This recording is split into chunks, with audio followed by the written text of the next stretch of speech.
everyone. It is now March, and here in America, that means one main thing, and that is spring training for the Major League Baseball season. And with that comes a new MLB The Show game. Now, traditionally, MLB The Show, developed by San Diego Studios, which is a Sony-owned studio, has been a PlayStation exclusive game. It's one of the biggest PlayStation exclusives year on year. It sells millions and millions of copies, and it's, been a landmark title for Sony and the PlayStation year after year. I'm not even a huge baseball fan myself, but I've always found myself gravitating towards those games just because they're so fun. But this year, it's now coming to Xbox. Now, this is a really big deal. And the reason it's such a big deal is because it's a Sony game. This is a first-party title. Now, essentially what that means is that it's a studio that is owned and fully funded by Sony is creating a game that will also be played on Xbox. Are you serious? That has never happened before. Sony and Microsoft and Nintendo less so these days, but Sony and Microsoft, they keep their exclusives as far away from each other as possible traditionally, especially when they are first-party exclusives. When the studio is owned by Sony or Microsoft, they don't go anywhere near each other until now. The box art for MLB The Show is so weird, because you see the Xbox version, it has this PlayStation Studios logo in the corner. It's unbelievable. It's unbelievable. And with that being the case, it got me thinking, what Xbox exclusives would I want on the PlayStation if all bets were off? And so here we go. I've got my 5. Some of them are, obvious. A couple of them maybe a little less so. But these are my picks as to ones that I would want on the PlayStation today if they could come. Number 1, obviously, Gears of War. Gears of War is an unbelievable franchise. I've loved Gears of War since the very first one. I used to be an Xbox guy back in the day. I don't know why. I had a PlayStation 1, had a PlayStation 2, then I moved to the 360, and then I moved to the PlayStation 3, and then PS4, and now PS5. I haven't owned an Xbox since the early days of Xbox One, but Gears of War, man, I love Gears of War. It's such a good story. The gameplay is just so kinetic and fun. It's a third-person cover-based shooter. It just does everything so well. The story is incredible. The gameplay is amazing. The art design is really, really cool. I just love those games. They're so fantastic. The protagonist, Marcus Phoenix, in the first 3, he's just really compelling, and I love playing as him, and all the other characters are so strong, and you develop such a great relationship with them that having that on the PlayStation with trophies as well, oh my god, it would be amazing. Please, Xbox, if you're really thinking of doing this as well and kind of going down that Sony San Diego route and maybe bringing some exclusives over to the PlayStation, please start with Gears. I would love that. I can't wait to just chainsaw some locusts with my PlayStation controller in my hand. It'd be an unbelievable feeling. Second one, Sunset Overdrive. Now, most people have probably not even heard of Sunset Overdrive, let alone played it. Sunset Overdrive is an Insomniac game. Now, this was before Sony had purchased Insomniac Studios, which, by the way, is one of the best and biggest bargains in gaming history. Insomniac, at the release of the Xbox One, made an Xbox exclusive title called Sunset Overdrive.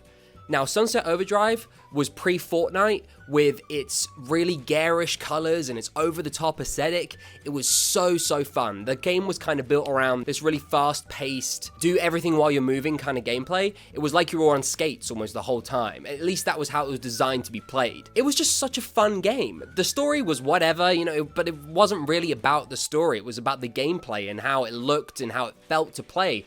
It was just a really cool and fun game. And having that on the PlayStation right now would be a really great time to have it, because that kind of over-the-top, lots of garish colors in your face, fast-paced gameplay is really hot right now.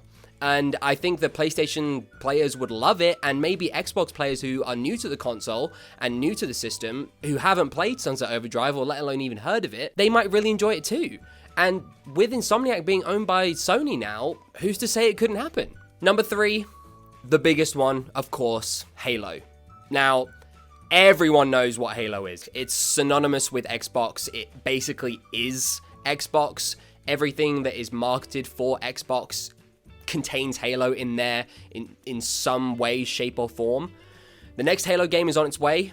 That's not going to come to PlayStation. No way. At least not for the foreseeable future, because Xbox is struggling right now, as is Sony, in, getting out first-party titles and getting out exclusives to sell that console. And Halo's been delayed, so with that, they are hedging their bets on Halo for justifying this console. They don't have a Spider-Man right now. They don't have a Demon's Souls, something that will kind of get the more hardcore players into being like, you know what, I'm going to buy that next generation console. The next Halo's going to be huge for Xbox. So that's not going to be coming to Sony's PlayStation. However, what about the Master Chief Collection? It's already on PC. Could it happen? Probably not, but you never know. And this is a wish list after all. I'd love for it to happen because PlayStation players, as with Xbox players, they're like, oh, that game sucks because it's exclusively on Xbox. But it doesn't. Halo's amazing. If it came to PlayStation, PlayStation players would love it. Just put it there already. Come on, guys. Just do it. Come on. Let us all be Halo players. Why not? The fourth one is going to be Alan Wake. Again, many of you may not ever even heard of Alan Wake. Now, Alan Wake was developed by Remedy Studios. And Remedy just put out their most recent game, Control, which, although it didn't sell extremely well, critically, it was really, really successful. I loved Control. I love Remedy. I think their games are out of the box and exciting and interesting and push the medium in really unique and exciting ways.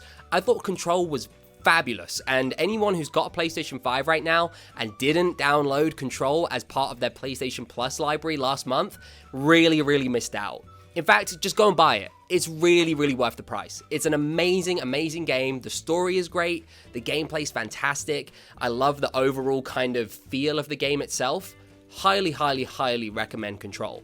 But getting back to the point, Alan Wake, fantastic game. It was kind of this eerie, moody, dark. It almost felt like a movie when you were playing it. It had that really far back camera, but listen, this game was fantastic. It was kind of based around this novelist, Alan Wake, who had gone through a trauma in his life and everything around him was just descending into this darkness. If you've never played Alan Wake and you somehow have a way of being able to play it, if you have an old Xbox 360 sitting around somewhere, I don't know if it's backwards compatible on Xbox One, but if it is, definitely go play that game. It's fantastic. Highly, highly recommend. And, if you're into it, maybe watch a walkthrough. The story is good enough for you to just be able to do that. And last but not least, Forza, of course. Now, some of you might be like, well, Dave, we don't need Forza because we already have Gran Turismo. Yeah, we do, but they're very, very different. And the thing about Gran Turismo is it's super, super simulation-based. Super simulation-based. I have a friend, he loves to play games with a racing wheel. That is really what Gran Turismo is for. If you're not playing Gran Turismo with a racing wheel, then you may as well not even bother. Forza, on the other hand, even though it is kind of geared towards that simulation style, it's a little bit more arcadey. And I think the PlayStation could really do with that because it had its attempts with Drive Club, which was just awful. Don't go anywhere near that game. Forza could definitely fill its spot. And it could definitely be a really, really, really good addition to the PlayStation library. Again, whether it's going to happen or not, I don't know, because Xbox sells so many consoles purely because of Forza alone. It's a really huge IP that Xbox owns. Listen, I don't think it's going to happen, again, because Sony already has the biggest racing game in the world in Gran Turismo.